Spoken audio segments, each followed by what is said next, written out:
দেখো আমাদের কবুতরের বাচ্চা। আজকে আমরা এটাকে আসলে কাটবো। আমার শাশুড়ি মা কবুতরের মাংস ছাড়া কোনো মাংস খান না। তো আজকে হচ্ছে আমরা বাসার কবুতর দেখো আমাদের বাসার কবুতর আজকে রান্না হবে গাইস।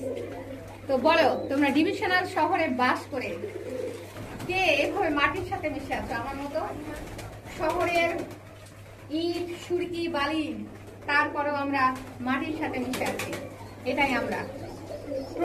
প্রকৃতি আমাদের হচ্ছে প্রধান বন্ধু, এবং সেই পরম বন্ধুকে আমি আসলে ছাড়তে চাই না, হারাতে চাই না।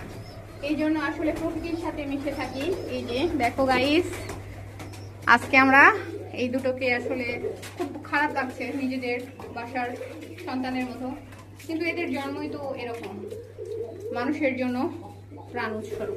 Thank you.